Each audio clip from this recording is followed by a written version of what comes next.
Alice Ndonge scrubs through rubbish along industrial area in Nairobi. This time, it is a matter of routine for the 65-year-old grandmother. Routine because just over a week ago, President Kenyatta banned scrap metal business over increased vandalism. And as of today, we will no longer allow, and we have put a moratorium on the export or buying and selling of any scrap material until we have put in place proper guidelines that will ensure that that material is not coming from the hard-won investments that the Kenyan people have made. We will not allow you to destroy that which is for the growth and development of our country to benefit a few individuals' pockets. That is economic sabotage. You are sabotaging your country's economy.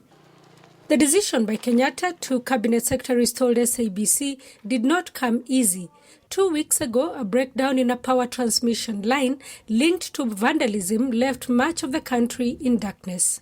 Where we are facing serious challenges now is in the energy sector, particularly, and the road sector, where this vandalism is endangering lives and so on. And then we had, again, a Loyangalani situation that could have been very, very serious because about 8 pylons had actually been vandalized in a way, and if that had gone down, we would have probably been in darkness for upwards of 4 weeks.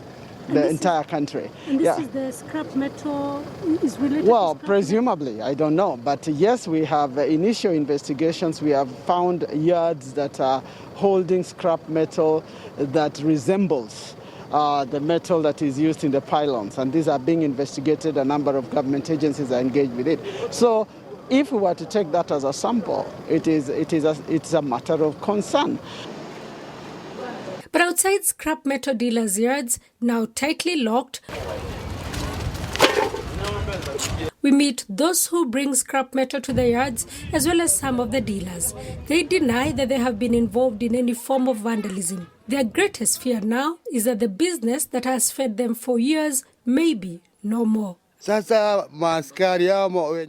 If you look inside my sack, all I have is waste. Let the president open our businesses. If anyone is found with a part of the road, rail, or power line, let them be arrested. Let the rest of us work. We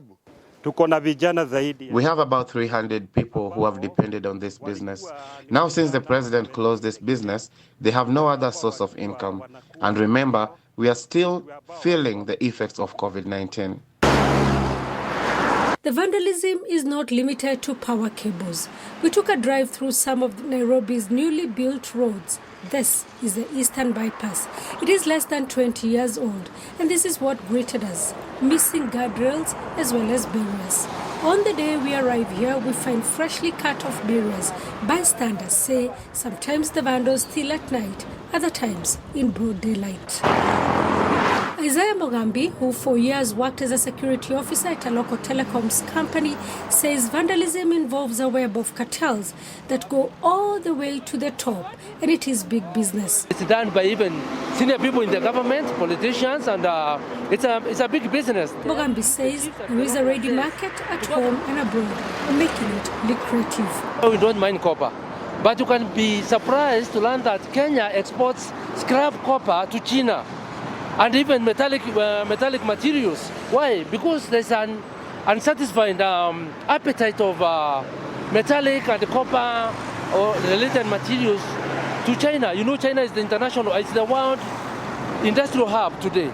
They manufacture whatever we use here and the other parts of the world. And therefore they are not able, they need this scrap to go melt or mold or convert them into what we use here locally. So essentially, some of it is exported to China or other maybe countries, and then locally here, we have our own people who do this business in their own industries. We have industries here in Nairobi or other parts of the country whereby the scrap metal is taken, it's converted into other uses. While there is no data on how many people the industry employs, it is clear that it carries a huge load of employees in the informal sector. At a steel milling factory in Nairobi, work continues at a small scale. The steel mill owners did not agree to speak to SABC on camera, but they fear if the ban continues, they will be left with no option but to lay off workers. On Thursday, senior security officers in charge of critical infrastructure held a meeting in Nairobi, hoping to reach an agreement on how to enforce the law on scrap metal, which, among other things, outlaws trade in scrap metal unless one is licensed. I am confident that we are safe at this point, but we are staying ahead of the curve, which is why we are having this meeting to make sure we have a structured manner of engaging with securing the infrastructure. For now, the moratorium remains in place indefinitely. Whether or not that will secure critical infrastructure is difficult to tell. 2 weeks ago, Kenya, East Africa's biggest economy, was sent into darkness. The national power blackout followed vandalism of power pylons like the ones behind me. That was the fourth attempt in just under a month. Kenya says it spends billions of shillings every year replacing power cables, telecommunications cables, rail and road infrastructure carted away by vandals, most of them targeting the scrap metal business.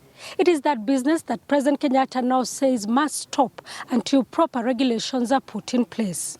Sarah Kimani, SABC News in Nairobi, Kenya.